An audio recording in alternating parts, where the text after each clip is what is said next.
仅轻微近视，还有很严重的脸盲，除非长相很有特点，才能被我记住。最开始系统听见我的担忧，很是不以为然。他说：“男主能是普通人吗？人群中最帅那个就是，保证你不会认错。”系统让我找最帅的，人群中我一眼就看见了凌云，我当场展开攻略。你好，靓仔，约吗？啊，那就约吧。于是我跟他谈诗词歌赋、人生哲学，我俩正聊得兴起。施主，方丈有请。凌云忽然被寺里的小沙弥喊走。再出来时，他换了件黑色的衣袍，我立马夸赞他：“哇，你穿黑色的更好看了，显得剑眉星梦，比之前有气势多了。”多谢姑娘。我们去后山逛逛吧，山上有一株百年桃花，十分漂亮。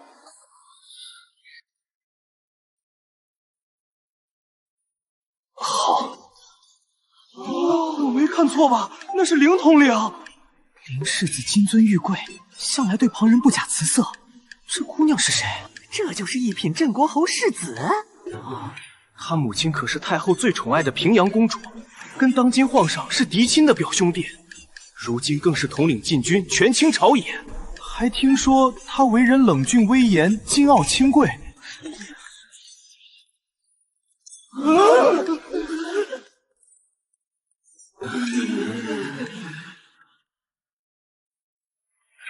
说的有多尊贵，多高冷。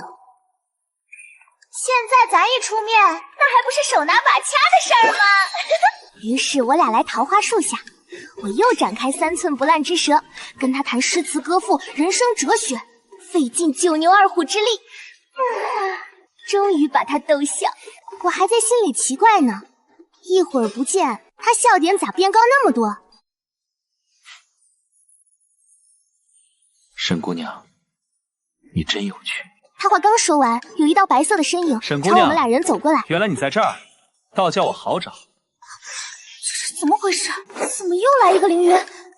穿的还是之前那件月白色的锦袍，并没有换衣服啊！这到底咋回事？肯定是我的脸盲症又犯了，这里头有一个必然不是凌云，应该黑的才是吧？刚才路人都对我们窃窃私语，说凌统领家境多么显赫，也不对，我刚才和白的聊天，寺里的小沙弥也喊他世子啊，这下坏了，我该咋办？实话说，这世上丑的人丑的那是千奇百怪，各有特点，帅到极致的人却长得差不多，一样的眉飞入电，俊眼修鼻，下颌线比我的人生规划还清晰，除了一个温柔点，另一个气质高冷些，压根儿分不清谁是谁啊。沈姑娘刚才跟你聊得十分开心，一会儿去寺里吃素斋怎么样？原来沈姑娘这么爱跟人说笑啊！我分不清谁是谁。是啊，裴燕见过凌统领。原来白凌云叫裴燕，就是系统说的炮灰男二。那我跟他还浪费什么时间？不用了，我没空。林世子，你方才说东湖的芙蓉花开的也好，咱们一起去看看吧。不用了，我也没空。系统，我这下搞砸了，这咋办啊？吵死了！没见过你这么笨的！他现在肯定觉得你是个水性杨花的女人，所以你要挽回形象啊！我老老实实点头如捣蒜。回家之后，我当即详细列了计划书，研究透彻，甚至亲手复刻了现代蛋挞。知道他家下人常来这儿，我跑去制造偶遇。沈姑娘竟如此心灵手巧，这点心味道着实不错。我正沾沾自喜呢。不是让你攻略男主吗？你有个男二在搞什么啊？他不是凌云，可是他今天穿着黑色的衣服啊。谁规定只有凌云能穿黑的？我真服了你了！裴公子，这点心不能吃。我忽然想起来，我做点心的时候没洗手。对，我就是这么埋汰的人，让你失望了。你生气我也完全可以理解。再见吧。没洗手，欲擒故纵吗？哼，有趣。于是这3年里，我处心积虑接近凌云，但凌云身为禁军统领，忙的甚至只活在传说里，所以出现在我面前的大部分都是裴燕。送错点心，送错香囊，送错雨伞。什么？你要娶别人为妻？那我怎么办？我也娶你为妾啊。我家虽有爵位，近几年也没落了。李之言的父亲是吏部尚书，娶她有多少好处，你应当清楚。沈清欢，你不是说爱我，为我做什么事情都愿意吗？放心吧，同他成亲以后，我也不会委屈你。我还有什么以后啊？他娶了别人，那我这攻略任务算彻底失败了呀！系统，我是不是马上要死了？死你个大猪头！睁大你的猪眼看看，这是男主凌云吗？你个死脸盲、死信誓言，你又认错人了！不是吗？人家上语文你拿数学，上数学你拿历史，裴燕和凌云到底哪里像？裴燕要娶谁跟你有个鸡毛关系啊？啊，笨猪！你转头看看呐，那边的凌云都快被你玩成狗了！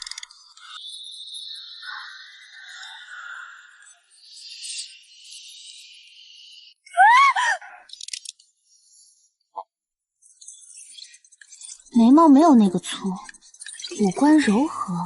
左边，右边，左边，右边，右边。我终于确定，亭子里这个是裴燕，不是凌云。该死的，我果然又认错人了。你现在还在发呆的话，人家就要走远了。你听我解释啊！解释什么？裴公子，我不会做妾的。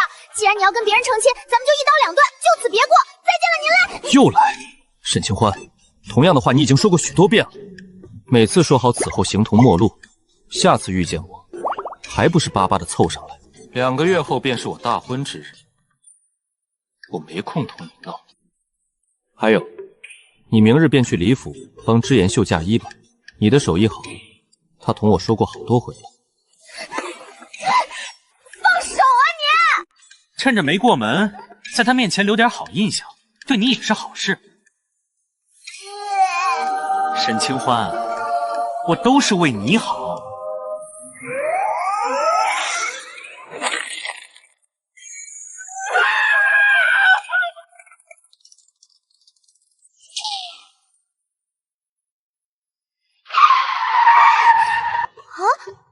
人呢？人去哪儿了？对了，镇国公府。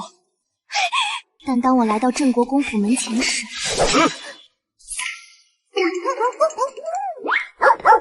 几次跑去解释，连大门都进不去。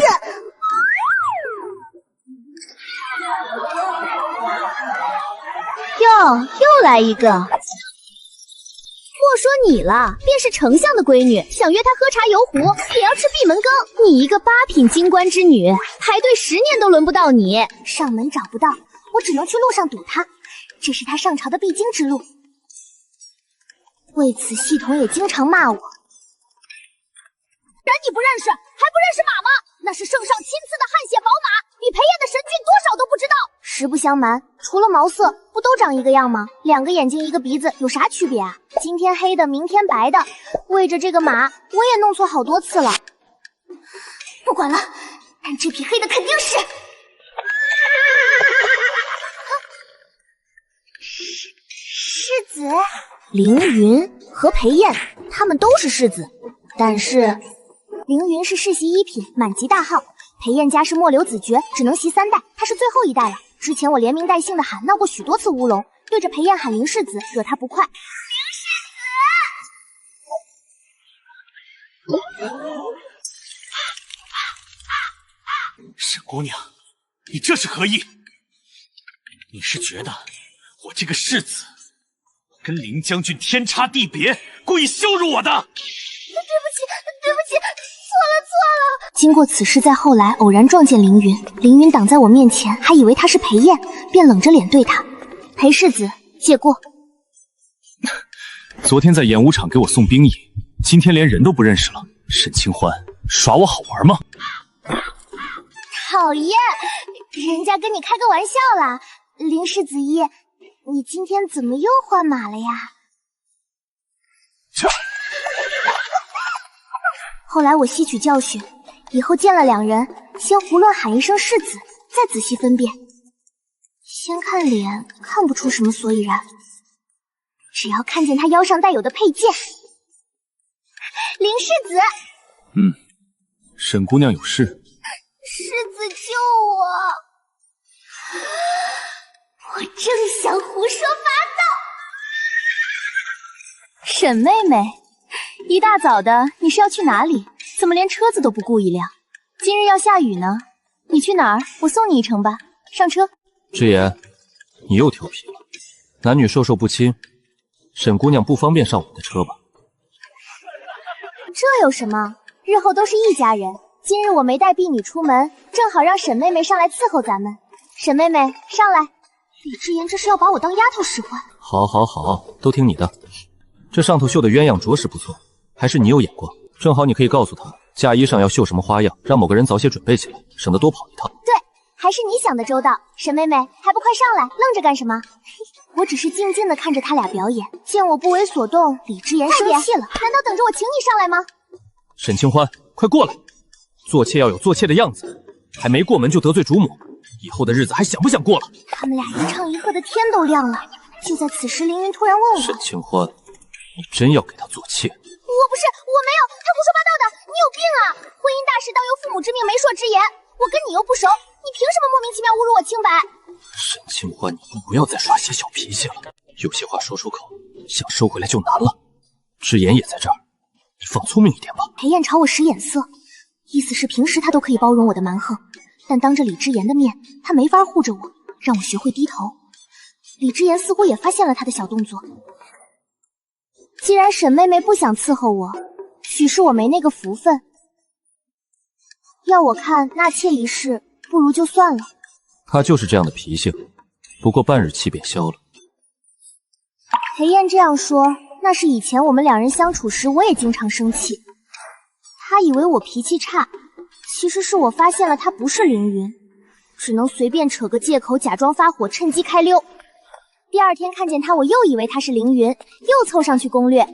所以裴燕一直认为我火气来得快，去得也快，自己就能把自己哄好，大度得很。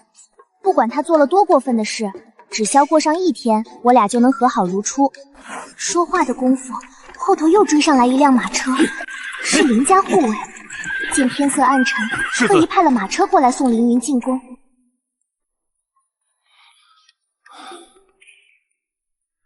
沈清欢，别闹了，上来吧。这样的天气，若是淋了雨，只怕要伤风。裴燕为啥要这样说？因为在古代，伤风不像现在的感冒，严重点是要出人命的。裴燕就得过一次很严重的伤寒，我衣不解带，在别园里照顾了她好几天，直到系统醒来，对我破口大骂：“你又在做咩啊？受着这个破烂衣，你想 K 死我吗？我不想代理了，救命啊！来个人把这个宿主给我换掉吧！”我又搞错了，这不是林家别院吗？他怎么会是裴燕啊？后来才知道，裴燕的娘也姓林，和凌云家是出了五福的远亲。这是裴燕舅舅的别院，所以门口挂了林府的字样。这能怪我吗？裴燕似乎也想到了那段往事，她的语气也开始放软。清欢，快点！当着外人的面也不怕人笑话，有什么事进来再说。他的话刚说完，天空就下起了雨。沈清欢还愣着干嘛？上来啊！我才不要上你的车！哼！裴燕的脸色立刻变得很难看。清欢，你这是何意？林世子会送我回家的，就不劳烦你了。林世子会送你？沈清欢，你莫不是林雨昏了头？也不看看自己是什么身份？裴燕一个字也不敢说。走吧。车厢上，我看见他抿着薄唇，下颌线绷得紧紧的，明显压着几分怒气。不是要给人做妾，还上我的车做什么？我没有啊，世子，你听我解释。我绞尽脑汁，开始胡说八道。我父亲一个七品小官，正好是裴燕父亲的属下。我接近裴燕，原本只是想套个近乎，谁知道他却误解了我的心思。当然，也怪我自己没拿捏好分寸，才叫人误会。我吓都吓死了。林世子，你别怪我好不好？我真的知道错了，你就原谅我这一次吧，好不好嘛？既然知道自己拿捏不好分寸，就该警醒些。坐得这么近，若是让我也生出误会，可就没那么容易收场。快上啊，弄他！他吹牛呢，其实心里不知道多忐忑。你看，他右手都快把座椅攥下来了，他生怕你承认，说接近他也是为了给自己父亲谋前程。对对付这种口是心非的男人，就该打直球。宿主，你大胆的往前冲！果然，真如系统说的那样，他以前和你相处时，早就对你动心了。如果不是你这个笨猪经常认错人，在两人之间反复横跳，让他捉摸不定你的心思，攻略任务早就可以完成了。我仔细想了想，好像确实是那么回事。因为分不清两人，在他们眼中我都是忽冷忽热。裴燕十分自信，觉得我爱惨了她，而凌云的想法却截然不同。他总觉得自己可能会错了我的意，我并不喜欢他，接近他只是另有目的而已。这3年，我和裴燕接触的机会多，也更亲密，见到凌云的时间本来就少。他为人古板，又刻意同我保持距离，除了我说过几次似是而非的话，开玩笑说仰慕他的风姿，林将军骑马真潇洒之类，其实我俩并没有太大进展。偶尔哪次他被我撩拨起心思，觉得我可能对他有意，下一次又会在街上遇见我和裴燕，亲亲热喝凑在一处，立刻又打消了念头。凌云出身高贵，向来要什么有什么，自尊心极强，干不来夺人所爱的事。如果我心里不喜欢他，他自然也不会表露自己的心迹，徒留人笑柄。我想得认真，凌云见我半晌不说话，以为我默认了。沈姑娘，今日咱们索性把话说开了吧。你是个爽利的人，为着父亲的前程汲汲营营，刻意讨好裴燕，可落在不知情的人眼中，只当你对他情根深重。你父亲官职不高，上封一大堆，你难道每个都要凑上去套近乎？如今男女关系虽然没前朝那么严苛，却也由不得你这样肆意行事。你日后还是小心些吧，免得再教旁人误会。以后见了我，也请保持距离。像今日这样钻马车的事，不要再有第2次。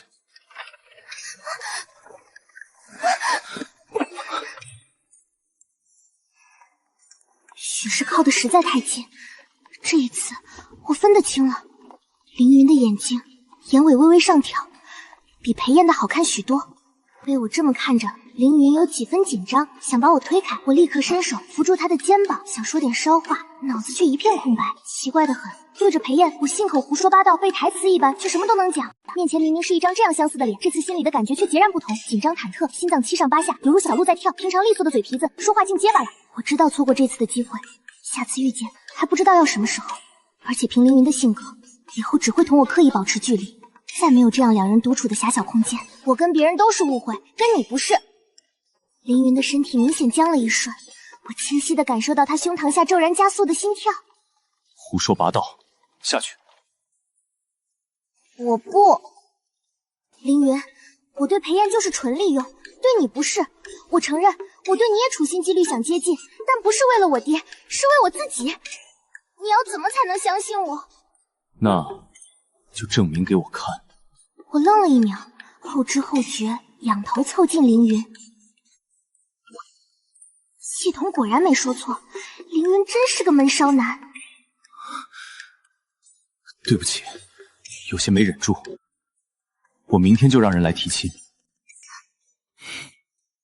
怕吗？晚了。凌云比我想的更着急，说好明天要来提亲，结果当天下午就遣了媒人过来。我原本以为像她这样的地位，婚事怎么也得挑个门当户对的公侯之女，没料到官媒却说凌云17岁那年在边关立了功，当时皇上要给他赏赐，他提出以后的婚事要自己做主。镇国侯夫妇也看得开，咱们家已经是烈火烹油，再不能往前更进一步了。孩子的亲事自己喜欢，快快活活过日子就好，不必理会旁的。凌云当天回家一说，家中当即便应允了，下了聘礼，算算日子，竟也是2个月后的18，跟裴燕在同一天。时间定的仓促，佳怡肯定是来不及自己绣了。依照规矩，至少我得绣个销金盖头。于是我去京中最大的绸缎坊挑选丝线，店主会做生意，特意在2楼辟了几个雅间子供贵客，只需在雅间里喝茶吃些面料，想要什么丝线面料自有丫鬟送进房里供客挑选。京里头的街面上料块瓦片就能砸到几个当官的，凭我爹这种不入流的官职，本来我是没资格上楼的。当我要嫁的是凌云，那就是另一回事了。于是店家安排我坐在最大的雅间里，我正慢悠悠喝着茶时，忽然听到隔壁厢房传来几道低低的交谈声。裴兄，怎么不见嫂夫人？你一个人来的？原来是裴燕和他狐朋狗友，一个名叫周进的纨绔。你挑的样式，确定他能喜欢？之言的嫁衣已经准备妥当，我来是给清欢选个销金盖头的，这些锦缎都拿下去，另选一些粉色的送上来吧。这等小户之女，怕都没见过什么世面。我前头还在听你吹牛，嫂夫人的嫁衣你也要让沈清欢绣，怎么连她自己的盖头都要你选了？她一个小门小户的，能见过多少好东西？这里的2楼怕是都上不来。婚嫁毕竟是大事，我给她选几匹好的料子和金银丝线送过去，免得她成村那日嫁衣不体面，遭人笑话。裴兄，还是你会疼人啊！她一个当妾的，谁劝进后院也嫁衣呢？一顶平底小料都算给她体面。她父亲大小也是个官，进我家做贵妾，我倒不至于这点颜面都不给。那是，沈清欢长得这样貌美，难怪裴兄这样我打住吧，你不知道，那妮子气性大得很。我前儿朝她家里派人传了几次话，愣是一点回应不给我。自从那日我乘坐凌云的马车分别以后，裴燕就派人找过我好几次。一开始她疾言厉色，叫我去给李之言道歉。我忙着准备嫁妆，哪有空搭理她，直接吩咐小厮，以后裴家来的人拦在门外，不许进来。几次等不到我的回音，裴燕开始有些慌了。我从来没生过这么久的气。裴燕退让了一步，她觉得这也不是什么大事。如果我真的不想给李之言绣嫁衣，那就算了吧。他想，我对他如此痴心，不能嫁做正室，已经心伤不已，还要给李之言绣嫁衣，好像确实有点欺负人。裴燕心虚的想，罢了，那这次他就稍微退一步吧。左右马上要成亲，即便我脾性不好，等以后进了府也能好好管教。先把人娶过门再说。女人可不能惯呀，裴兄，你还怕沈清欢不嫁给你？她为了你连命都不要，别说做妾，哪怕为奴为婢也没什么不肯的。裴兄，你可千万不能心软啊！那倒是，这几年她待我如何，你们也都看在眼里。不嫁我，怕是比杀了她还难过。所以你不能让步啊！她一个做妾的，你这样宠她，她还不抖起来？到时候整天跟嫂夫人斗法，把后院闹得乌天瘴气，有你受的。两人交谈一番，预期之道，周进颇有心得，传授裴燕要如何制衡妻妾。裴燕听得认真，有道理，女人确实不能惯人。此时，丫鬟正好捧着精心挑选的一些样纱过来。不必了，让她自己挑吧。就是，你去讨好她，不如讨好嫂夫人。听我的，夫妻一体，多花点精力在嫂夫人身上。凭她的家世，回报你的只会更多。你去把铺子里最好的料子都拿过来。今日怕是不方便。林家世子妃在隔壁雅间呢，最好的料子全都送到她那里去了。哪个林世子啊？这世上还有几个林世子？凌云竟要娶妻了。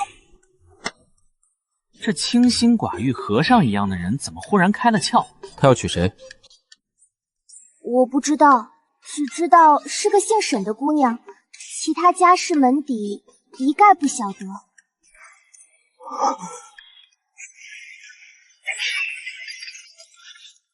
他眼前浮现出那日暴雨中，我钻进凌云马车里，同他并肩坐在一处的画面。不可能！绝对不可能！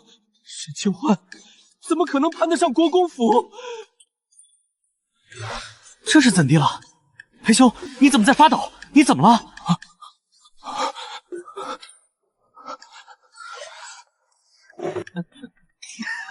你以为这个姓沈的世子妃是沈清欢？裴兄，不是我说你，你也实在太……对，是我想多了。我正聚精会神听着隔壁的动静呢，房门冷不丁被人推开，我被吓了一跳。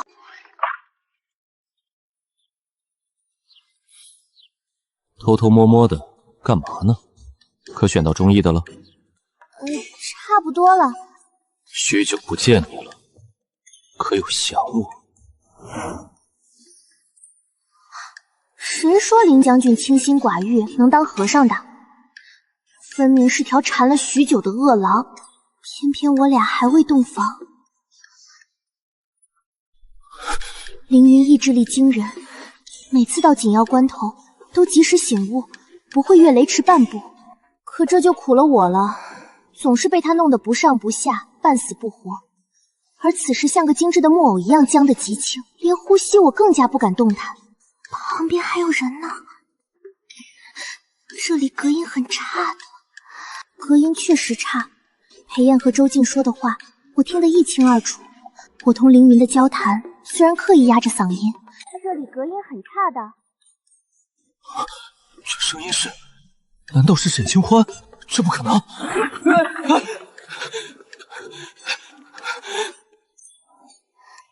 亲我一下。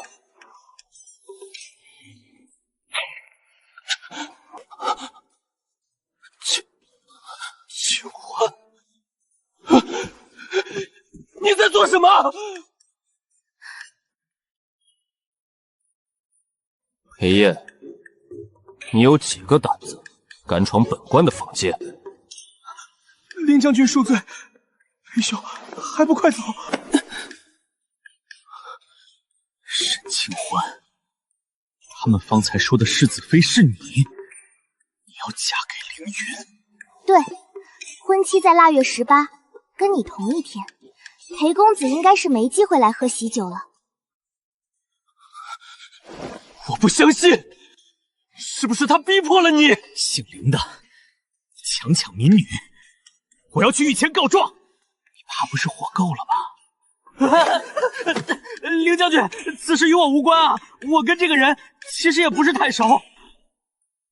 滚！救命啊！清欢，裴公子，我跟你说的很清楚了，以前的事都是误会一场。我心里喜欢的从头到尾都是凌世子。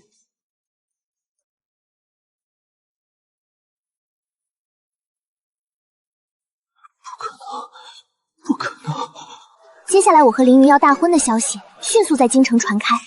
用凌云的话说，免得有那掂不清自己身份的阿猫阿狗又来招惹我。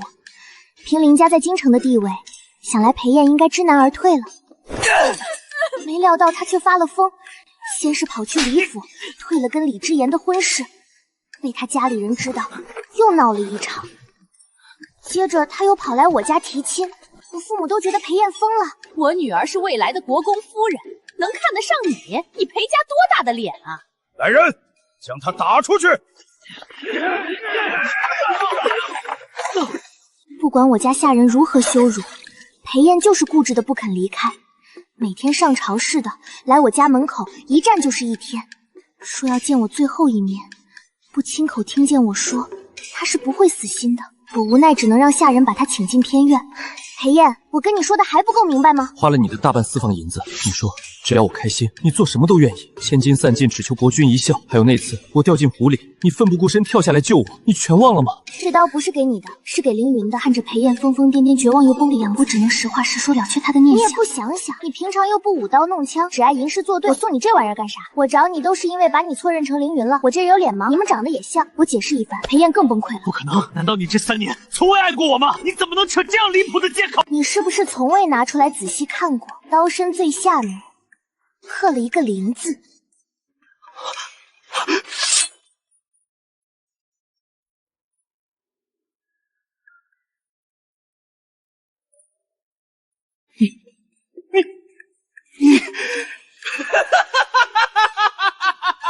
后来裴燕回府之后一病不起，在床上足足躺了大半个月。病好之后，他总算恢复几分神智。家里人逼他去向李府求和，他沉默半宿，点头应了。没料到又被李府打了出来。我家的姑娘是大白菜，你挑挑拣拣，想要便要。滚吧你！李世兰厌恶他的做派，在官场上拼命给裴家下绊子，再加上凌云在后头推波助澜，很快因为一个不大不小的错误，裴家的爵位被夺了。裴燕万念俱灰，谋请外放，曾经自命不凡的日子再也看不到任何光芒，去了一个偏远之地做县令。他出城那日，正是我大婚之时。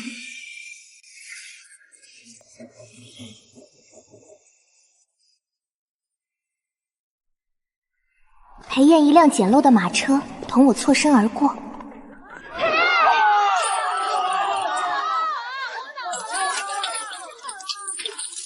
此后山高水远，我走我的阳关道，他过他的独木桥，再无相逢。